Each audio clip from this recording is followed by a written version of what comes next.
चैतन्य कश्यप जी, मेरे दिल के में एक उमंग है, क्योंकि आज जब एक तरफ हमारे मुख्यमंत्री जी उपस्थित हैं महाकाल की नगरी से, उज्जैन की महाकाल की नगरी, जिस उज्जैन के साथ सिंधिया परिवार का एक बहुत पुराना रिश्ता रहा है, पहली राजधानी हमारी उज्जैन की होती थी, उस उज्जैन से हमारे मोहन यादव जी, महाकाल की नगरी के मोहन यादव जी आज मुख्यमंत्री के रूप में उपस्थित हैं। एक उमंग की भावना ग्वालियर चंबल संभाग में है। और वहीं दूसरी तरफ चेतन कश्यप जी भी हमारे बीच में है। जिस मेले की जिम्मेदारी मोहन यादव जी ने चेतन कश्यप जी के हाथ में दी है, मुझे अटूट विश्वास है कि ये मेला भी इनके नेतृत्व में आगे बढ़कर विकास और प्रगति के नए आयाम छुएगा, क्योंकि चेतन कश्यप जी भी रतलाम क्षेत्र से आते हैं, जो पुराना ग्वालियर स्टेट का क्षेत्र है, तो एक हृदय का संबंध इनके साथ भी हमारा रहा है। 1905 में इस मेले की शुरुआत सिंधिया परिवार के मुखिया ने, नवीन ग्वालियर के संस्थापक माधव महाराज प्रथम ने 1905 में शुरुआत की। उस समय में मुख्यमंत्री जी ग्वालियर चंबल संभाग में और पूरे ग्वालियर स्टेट में, यहां से लेकर उज्जैन, मंदसौर, नीमच, रतलाम तक एक अकाल आई, और उस अकाल के वातावरण में किसानों को राहत पहुंचाने के लिए, किसानों की व्यापार को बढ़ाने के लिए, एक नई तीव्र गति प्रदान करने के लिए ये 100 एकड़ की जमीन, जो आज मेला प्राधिकरण, श्रीमन माधवराव सिंधिया मेला प्राधिकरण के अधीन है, माधव महाराज ने उस समय में पहला किसानों के लिए पशु मेला की शुरुआत इसी प्रांगण में की थी। और पूरे देश में ये पहला पशु मेला, उनकी सोच विचारधारा, जिससे आप भी अच्छी तरह से वाकिफ हैं। उस समय में ग्वालियर स्टेट पहला स्टेट था जहां ग्वालियर स्टेट की रेलवे करती, उज्जैन से मंदसौर से नीमच तक, रतलाम तक, ग्वालियर से श्योपुर तक, ग्वालियर से भिंड तक, ग्वालियर से शिवपुरी तक। और इसी सोच और विचारधारा के साथ कि श्योपुर का किसान, भिंड का किसान, शिवपुरी का किसान अपना अनाज रेलवे के आधार पे भी ग्वालियर के मंडी में ला पाए, उस विचारधारा के साथ माधव महाराज ने यह पशु मेला की स्थापना की थी। और तीव्र गति से वृद्धि और विकास इस मेला का हुआ। मेरे दादा, मेरे आजोबा शिवाजीराव महाराज ने 1937-1938 में, जो आज प्रधानमंत्री जी का संकल्प है, एक स्वच्छता अभियान इस मेले के द्वारा की शुरुआत की थी संपूर्ण ग्वालियर राज्य।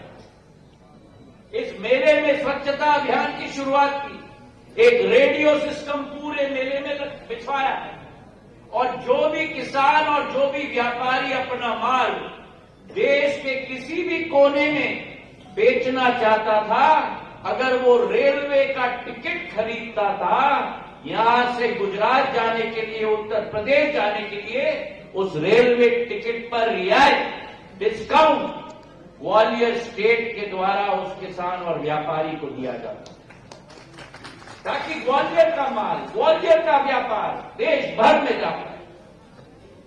और उसी सोच और विचारधारा को आगे लेते हुए 1984 में मेरे पूज्य पिताजी ने एक रूपरेखा इस मेले के लिए बनवाई।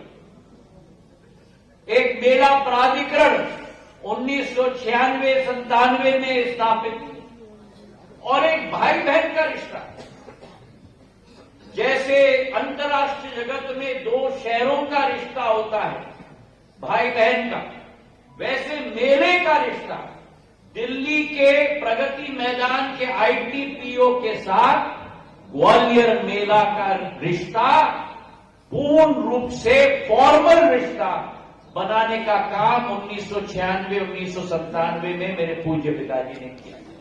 एक भव्य रूप ITPO international trade fair authority के साथ इस मेले का रिश्ता बना और धीरे धीरे मेला का व्यापार, मेले के कारोबार, मेले का आय का स्रोत भी बढ़ता गया। लेकिन उसके बाद जो एक महत्वपूर्ण कदम मध्य प्रदेश की सरकार ने उठाई, वो महत्वपूर्ण कदम कि 50% रियायत रोड टैक्स के विषय पर मेले में बेचने के गाड़ियों को दी गई। और आज इस मंच से मैं मोहन यादव जी को दिल के गहराइयों से धन्यवाद देना चाहता हूं कि एक बार भी मुझे पिछले 1 महीने में, जब से इन्होंने पद ग्रहण किया, एक बार भी मुझे निवेदन नहीं करना पड़ा। हमारे मुख्यमंत्री ने स्वयं निर्णय लिया कि मैं मेले में तभी आऊंगा जब कैबिनेट के द्वारा वो 50% रियायत मेले को देकर जाए। ऐसी सोच और विचारधारा मोहन यादव जी की रही है व्यापार को बढ़ाने के लिए। और मैं आपको विश्वास दिलाना चाहता हूं, पिछले बार कोविड के पहले 400 करोड़ की रेवेन्यू थी इस मेले की। जब कोविड के 1 साल पहले हमने रियायती 700 करोड़ का टर्नओवर हुआ। और मुख्यमंत्री महोदय, जब कोविड के बाद पहले साल हमने रियायती 700 करोड़ का टर्नओवर बढ़ के 1000 करोड़ का टर्नओवर मेले का बन चुका है।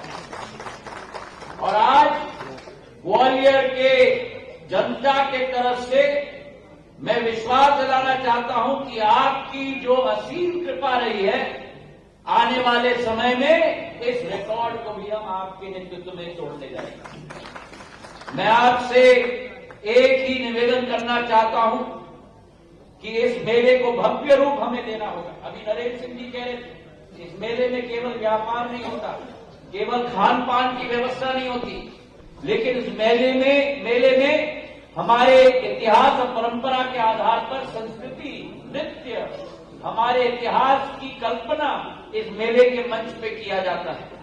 मैं आपके द्वारा और केतन जी को भी निवेदन करना चाहता हूं कि अगले वर्ष भव्य रूप से राष्ट्रीय स्तर के हमारे कलाकारों को हमें यहाँ आकर्षित करना चाहिए, ताकि एक रंगमंच भी ये बने। ग्वालियर चंबल संभाग राजा मान सिंह तोमर की नगरी है, संगीत विश्वविद्यालय है, जो आपके दिल के बहुत करीब है मुख्यमंत्री जी। एक भव्य सांस्कृतिक रूप भी इस मेले को हम दे पाए। इन्हीं शब्दों के साथ आप आज हमारे बीच में आए, दिल के गहराइयों से आपको बहुत बहुत धन्यवाद। जय हिंद, जय भारत। बहुत बहुत धन्यवाद आदरणीय।